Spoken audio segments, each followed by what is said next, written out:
Bonjour et bienvenue dans cette vidéo dans laquelle on va apprendre à dessiner avec les raccourcis. Les raccourcis, qu'est-ce que c'est? Eh bien, c'est simplement, vous savez, ces petites lignes qui servent à articuler les volumes dans l'espace. Donc, c'est assez délicat de choisir lesquels. Bien souvent, on se trompe, on se dit qu'on va faire ça un petit peu au hasard et finalement le dessin il ressemble à rien.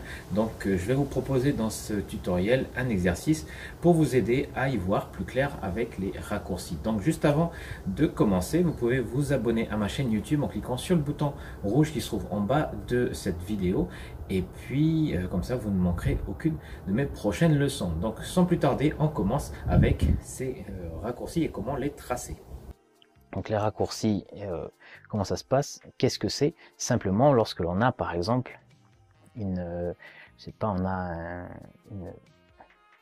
une sphère, ici, qui est devant une autre qui se trouve ici, et elle-même qui est devant une autre qui se trouve ici. Là, lorsque l'on fait ça, on est sur de la 2D, du coup, on est finalement, tout est mélangé, on ne sait pas laquelle est devant. Même si je vous l'ai dit, celle-ci est devant, celle-ci est là en deuxième et celle-ci est à l'arrière-plan, pour vous, visuellement, vous ne pourrez pas dire. À partir de ça, je vais vous montrer. Vous pouvez, si vous décidez, obtenir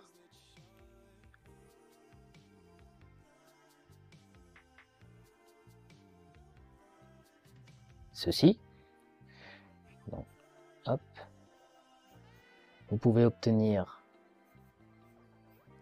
ceci.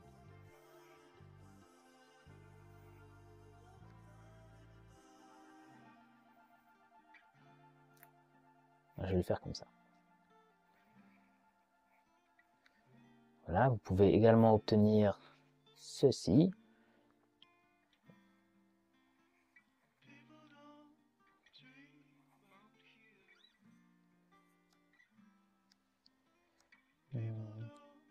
Non, bah, c'était plutôt ceci, voilà. Je l'ai déjà fait, l'autre.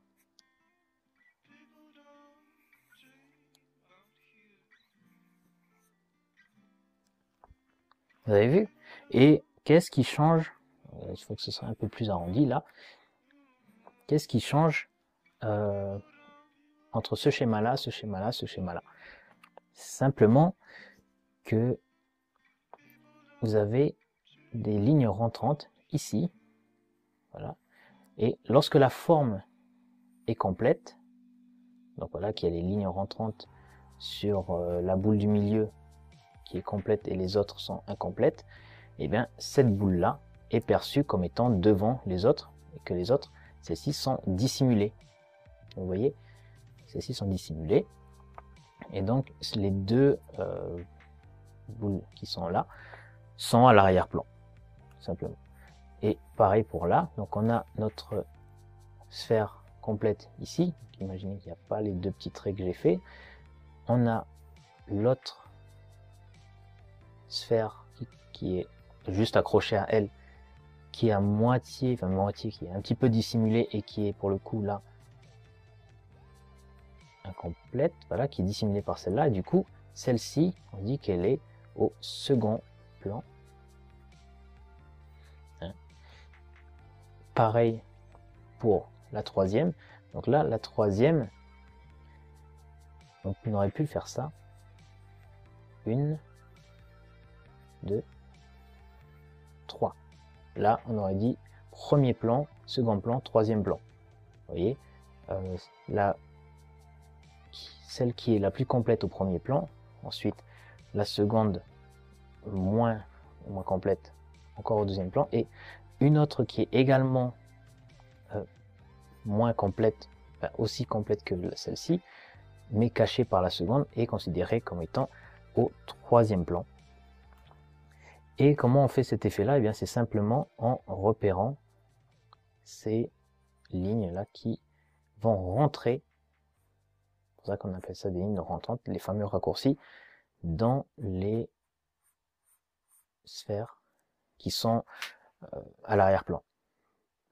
Donc en fait, là vous avez, on va faire ici. Ici, vous avez une ligne rentrante.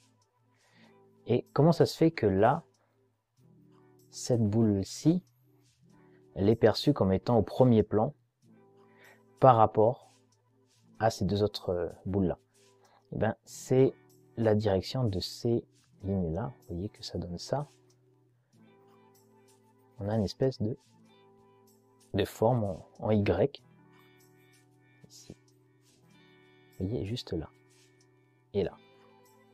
Donc, quand cette branche-là de la première boule, elle est dans cette direction, eh bien, elle rentre dans la boule suivante.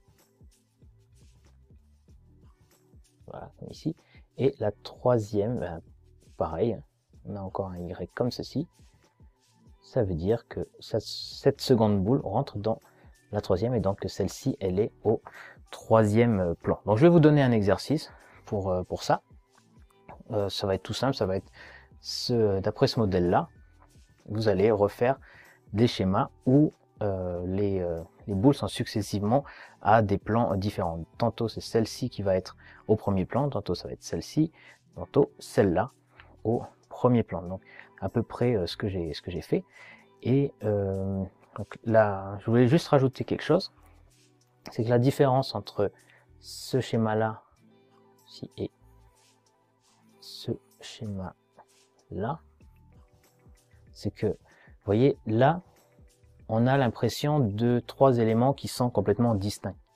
On a l'impression de trois boules qui sont posées les unes derrière les autres.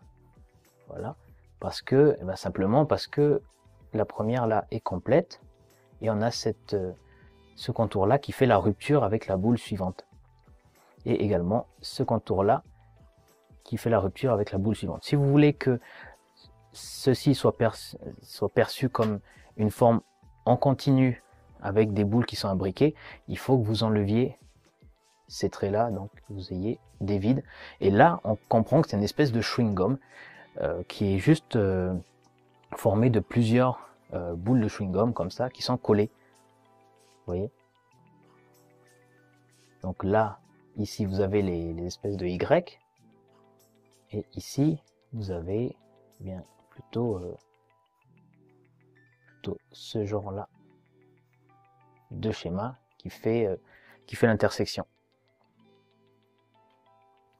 Donc ça, c'est pour l'explication sur les raccourcis. Donc c'est un petit peu plus complexe. Là, on arrive sur quelque chose qui est un peu plus lourd. Vous avez vu, il faut simplement pratiquer pour vraiment comprendre comment on articule ce genre de petits dessins, ces formes élémentaires, pour vraiment donner cette dimension spatiale et faire comprendre clairement laquelle est devant, laquelle est à l'arrière. Simplement rappelez-vous de cette technique-là avec les Y, dans quel sens ils sont, et puis cette technique-là où la boule est complètement close pour montrer que ce sont des formes qui sont distinctes. Voilà, vous avez vu, c'est pas si compliqué, il faut simplement juste être tranquille et analyser le volume et puis avoir les idées claires de quelle partie va être devant et quelle autre va être plus à l'arrière et utiliser la technique des Y. Donc voilà pour cette vidéo, j'espère que vous avez aimé. Si c'est le cas, cliquez sur j'aime pour me le dire, et si vous n'avez pas aimé, cliquez sur je n'aime pas. Et vous êtes aussi libre de regarder sur la description, il y a des cours qui sont juste en bas, donc il y a des programmes, voilà, dont celui qui pourrait être le plus intéressant pour vous si vous avez aimé cette vidéo, c'est le cours sur les bases en 3 heures d'où est issue en fait la technique que je viens d'exposer. Donc c'est 3 heures de dessin, de cours de dessin qui vous permettent en fait d'apprendre les bases essentielles. Voilà, en un minimum de temps, vous allez avoir un feuillet à télécharger, vous allez avoir quelques petits exercices à faire, mais à chaque fois ce sont des exercices qui prennent 1 à 2 minutes à faire en même temps que moi. Donc voilà, je vous prends un petit peu par la main, vous aurez votre feuillet devant vous qui fait à peu près 16 pages et avec des textes, c'est un texte à trous. Donc vous aurez à bien écouter et puis à remplir à chaque fois le paragraphe avec les notions importantes qui manquent. Voilà, donc c'est pour rendre le cours un petit peu plus interactif. Donc Voilà, les bases en 3 heures. Si ça vous intéresse, regardez dans la description pour en savoir plus. Et puis, quant à moi, je vais préparer la prochaine vidéo. Et puis, je vous dis à très bientôt en vous souhaitant une bonne journée. Ciao, ciao!